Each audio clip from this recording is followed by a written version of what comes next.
The press conference yesterday when you got a little mention by Anthony Joshua. So we'll start with that one. B-Tech Promotions tweeted in, what is your account of what happened when you sparred AJ? I remember it well. It was the first, I'll go into detail here, it was the first time I was sparring 10 rounds because I was doing my first 10-round fight in a Commonwealth title. Hold on, let me move this over here, my bad.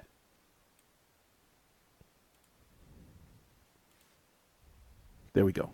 So we're going back 6 years now, maybe 7, coming up to 7 years. So I'd been pro for a couple of years, but I was aware of who Anthony Joshua was because he was coming through and he'd won 2 WBA titles. And because I'd not long-term pro, I still had a keen eye on the amateurs. So it was obviously Fraser Clark and an ex-pro called Lee Swaby. And we just this is something that we're missing over here in the United States. A friend of mine over in the UK, Spencer Farron, very well-respected boxing pundit over there with his show called Toe to Toe. And I remember when this thing first started getting off the ground. You know, I remember ringside years ago, but now it's snowballing. It's getting bigger and bigger. So, long story short, this is David Price. He's fighting Alexander Povetkin on the undercard of Joshua versus Parker. But we're not here to talk about that. We're here to talk about multiple things. For example, why it's good why Wilder versus Joshua or Joshua A-side versus Wilder has come one step closer to reality, of course, if Wilder beats Luis Ortiz and Joshua beats Parker, because Showtime has secured the rights to broadcast the fight here in the United States, outbidding HBO. We're going to talk about it, but meantime, I've been getting a lot of shit. You know, I've been having, Joshua fans, whinging and minging and whinge-minging, calling me all kind of, yanks that don't know nothing about boxing, an American bias reporter, just because I talk about the flaws of Anthony Joshua. I know that fucking Deontay Wilder fucking can't really fucking sell shit here. Y'all motherfuckers don't have to tell me. I've been to the fights. But it's this narrative that's been going around that, that I'm trying my best to stay out of this America versus UK type thing. Listen, I'm just trying to cover the fight. I feel that Joshua versus Parker is a 50-50 fight. However, I see why Anthony Joshua is the favorite. I feel that Wilder versus Joshua, whoa, A-side, Joshua versus Wilder is a 50-50 fight. Yet people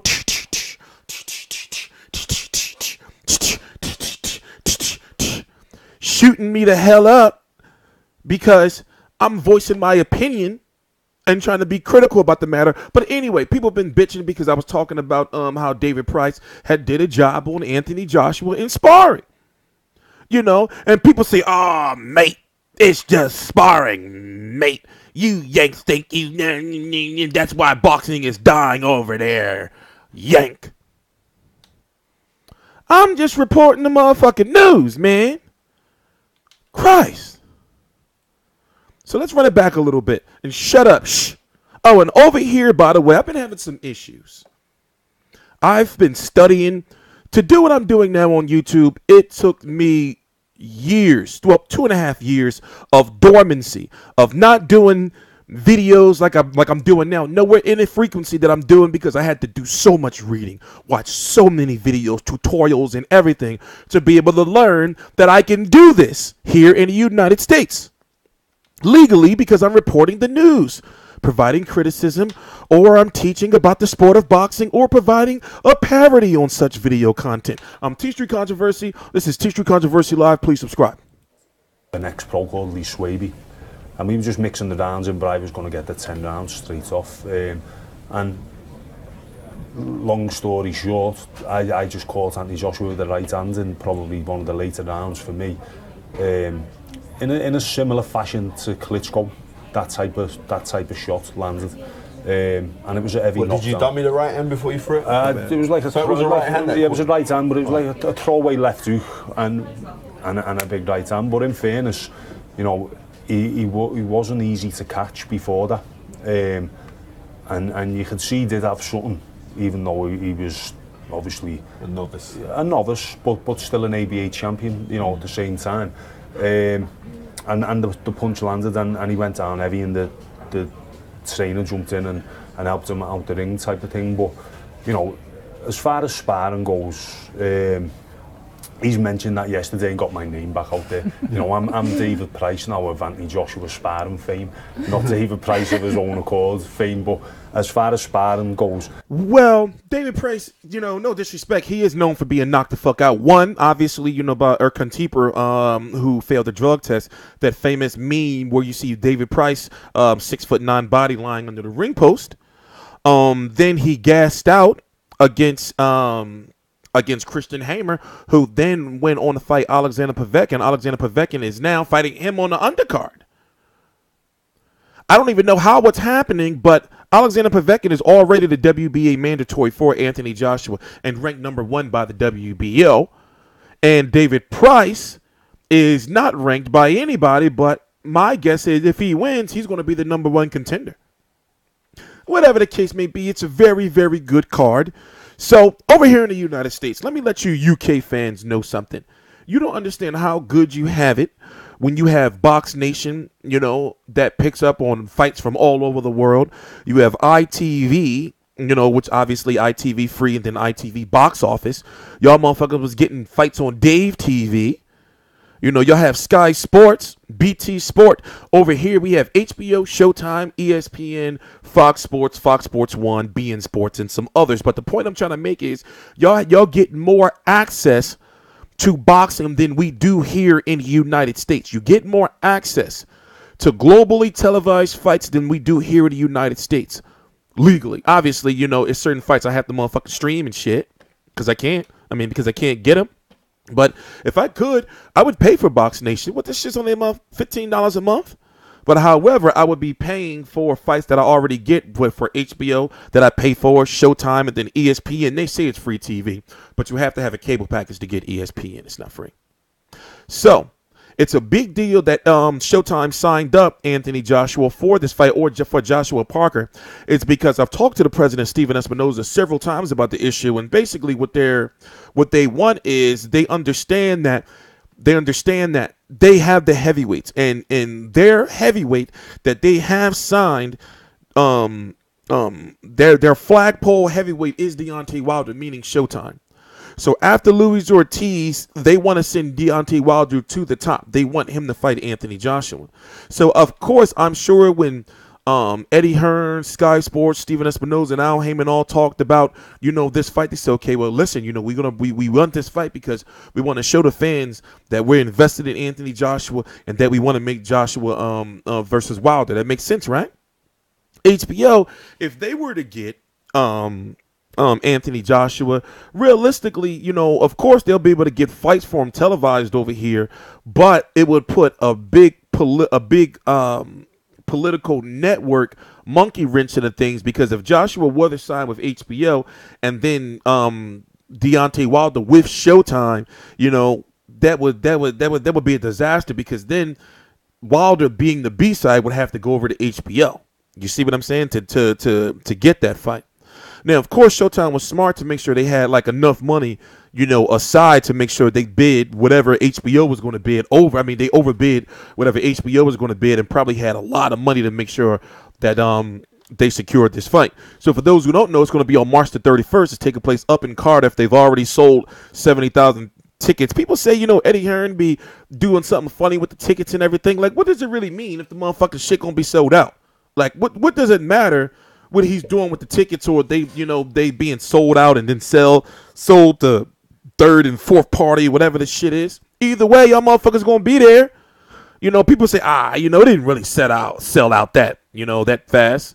70,000, and it's probably going to reach 80,000. I'm sure they're going to be opening up some more seats sometime soon if they haven't. In fact, I have the information. So what I'm going to do is, in the description box, I'm going to post the latest information I have from Matchroom in regards to the ticket situation. But listen, right now, Anthony Joshua it's safe to say that Anthony Joshua I'm going to put Anthony Joshua above Canelo in regards to global marketability. For one, because he speaks English, he's a heavyweight, and also he's got that whole nation behind him.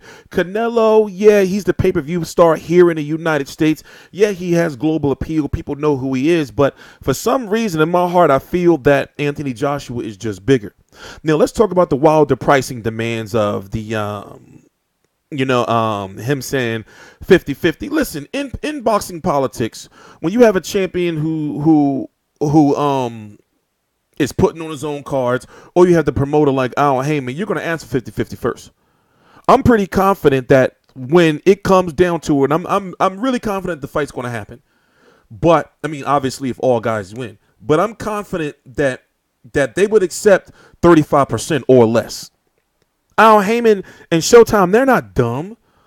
So of course Wilder's going to be like 50-50. And also people's timelines are confused when they say, well, the reason why Anthony Joshua chose Joseph Parker is because Wilder said 50-50. No, that's not. I have video footage here on the channel from Eddie Hearn meeting with Duco events last year. Mid last year in the summer of 2017, saying that they were working on him versus Parker, meaning Joshua versus Parker, for the time that it's happening now in March, April, May. So it was always the plans for them. It's just that Wilder and his team, they knew that, and they tried to, get, like inside the mix. It's always been in the works. And so it's interesting that as this goes on, I'm going to become more and more of a Anthony Joshua hater, because people just don't want to hear the truth about him. And I'm not going to understand that a lot of the people who watch my Anthony Joshua videos, they're seeing me for the first time. So therefore, they don't understand that I cover all boxing everywhere, and I hold no allegiances to no one in regards to boxing. And they don't understand that I don't give a fuck who win or lose. I don't give a fuck if Deontay Wilder gets knocked out. I still benefit. Hello? 100,000 views. If Anthony Joshua gets knocked out, it's probably going to be like 200,000 views. Maybe more. It's a big difference out here, man. I'm not one of these media reporters. My bad. Damn, I didn't mean to do that. I'm not one of these media reporters that just be going on trying to push narratives about who I want to win and why, when it really doesn't benefit me. When it really benefits me either way. But I'm rambling. I'm TstreeT Controversy. This is TstreeT Controversy Live. Expect for the Showtime card for Joshua versus Parker to be on here at about 5:30 Eastern time, maybe 6, or 1 or 2 p.m. Pacific time, because normally their main events over there in the UK start at about 10:30, 11, late is 11:30 over there, p.m. over there in the UK, and that would be like 5:36, 6:30 p.m. over here on the East Coast. I'm TstreeT Controversy. This is TstreeT Controversy Live. Follow me on social media at FightView360 or at TstreeT Controversy. We're all over the place, and we're rebranding. We need help. Contact me if you're interested in helping. Things are serious right now. We have a major budget. We have some major connections right now. We got merchandise. We got the podcast coming.